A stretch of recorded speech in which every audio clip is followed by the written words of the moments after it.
Hello, everybody. Scott Golden here with the Golden Opportunities Coaching YouTube channel. If you are looking for life, relationship, or business coaching, please feel free to reach out. If you are in the market for those things, Golden Opportunities Coaching, be glad to help you. We're trying to make new clients this year and reach new people this year. But you're here on the Pro Wrestling Logic YouTube channel, and this is the NWA Power Review for the 20th of April 2021. And again, this is the best wrestling program in the nation right now in terms of continuity. Now, not every wrestler on NWA Power is the best in the world, but the stories are appropriate. Anyway, plus it's an hour show, so it's easy to watch. NWA Power opens with Trevor Murdoch talking to Kyle Davis. He cuts an amazing promo about how he wants another shot at the national champion Chris Adonis. He welcomes Adonis into the company, gives him a shot. He thanked him, and he thinks that Adonis is trying to end his career. Murdoch said he would agree to any stipulation in order to get the championship match. Nick Aldis makes his way out as the NWA champion. And says that he's the one that really welcomed Murdoch and Adonis and everyone else into the NWA. He says he is angry that Murdoch implied it was Aldis's fault that he was no longer national champion. Aldis said that Murdoch only had to look in the mirror and see why he wasn't champion, and that he's too dumb to realize that he, in fact, is being played. Aldis said that Adonis did him a favor because Murdoch isn't the kind of person that the NWA really wants as champion anyway. He said he told him to take the night off. Aldis said he's going to take the main event in an exhibition for young talent. Murdoch could learn from watching this. He also said that Murdoch would learn he just isn't championship material. Murdoch stays away from the main event. He might get an opportunity. Murdoch said that if he wasn't promised a chance at the NWA title, he might not show up. Aldis says he doesn't get involved tonight. They'll talk. Awesome promo. Trevor Murdoch in 2021, one of the most real baby faces in the wrestling world right now, and that just is amazing to me. So if you told me that I'd want to see Aldis versus Murdoch, I'd be very surprised. Slice Boogie was with May Valentine. The worst part of the show, May Valentine cuts a promo on Jax Dane saying he wanted him one-on-one, having defeated Crimson and Dane, who spent most of the match on the floor. He then continued to flirt with the very attractive Valentine. Sal Rinauro defeated tag team champions Aaron Stephen and Crotus in non-title handicap match. Storytelling segment is the whole point to this. Tim Storm ended up being the tag partner completely by accident for Ranallo, but he liked how they got along. It was Storm and Ranallo challenging for the tag team championship as a potential future. Stevens and Crotus looked confused when Ranallo's partner hadn't shown up yet.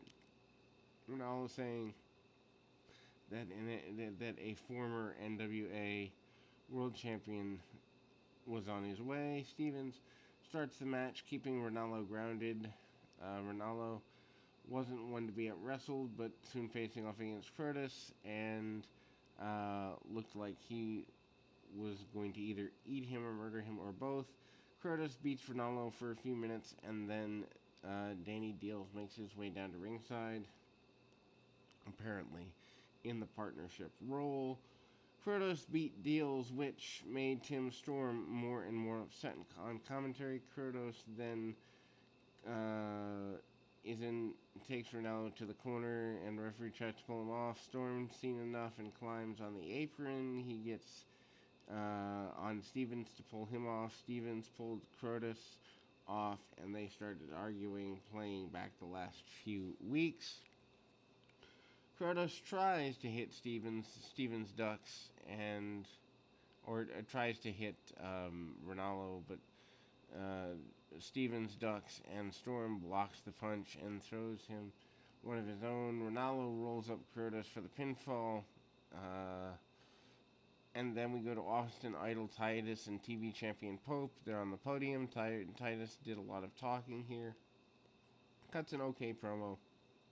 He'd known Pope for a long time, but Pope was never a guy who was the man. He always had people in front of him and never became the man until Titus stepped away from the business. Pope became TV champion. Suddenly, he was the man. Now, apparently, Titus said that Idol was the man that invented the title, which is kind of true, as the NWA Georgia TV title is where it went and eventually merged and became the NWA National TV title, and Idol won it. Pope said Tyrus needed to earn his shot, and he didn't seem happy about that. And we go into a number one contenders match. Tyrus defeats Matt Cross and Marcy Rockette in a three-way dance to become the number one contender to the TV title. This match was not worth watching. JR would call it bowling shoe ugly. Joe Galli started to do some interesting math to calculate the chances of Titus losing.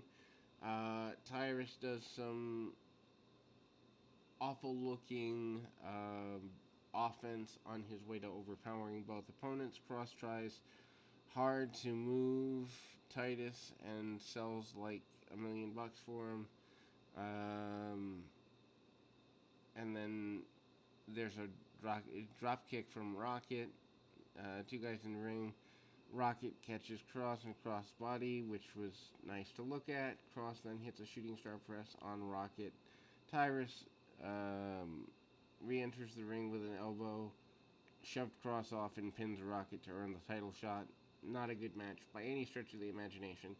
Chris Adonis and Tom Latimer were with May Valentine and said they were targeting the tag team titles next week, and that Murdoch would be nuts to keep trying to come back after them. Then Camille and Gemicide are here. Match is fine. Competitive, perhaps maybe even too competitive. So Genocide gets a lot of offense, and they were trying to get her to look like a threat to the NWA Women's Championship, so they did that. Test of strength early.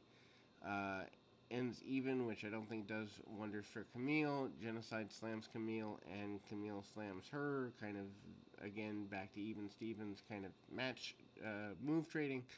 And then they exchange moves for a bit. Neither one gets 100% ahead. Camille eats a mafia kick in the corner. Genocide hits the ropes.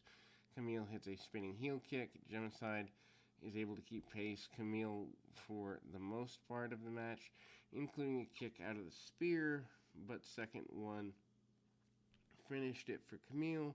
Genocide looks good in defeat and does a decent job raising her own stock.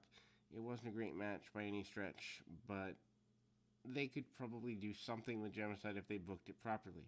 Melina runs down and confronts Camille after the match and gets speared for her trouble. Thunder Rosa comes down to ringside and argues with Melina.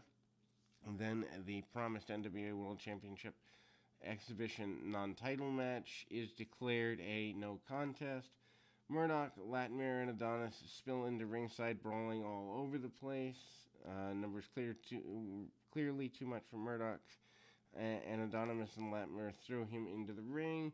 Referee throws the match out before it even begins. Adonis hits a full Nelson slam on Murdoch, and Aldis stands over him looking disgusted, high-fiving Adonis and Latimer to end the show. Awesome show. This is what wrestling is supposed to be, not that flippy-floppy junk that you see. Anyway, we'll be back with the NXT review and one of the WCW Saturday Night reviews as well. Until next time, keep your feet on the ground, your mind in the moment. Until next time, everybody.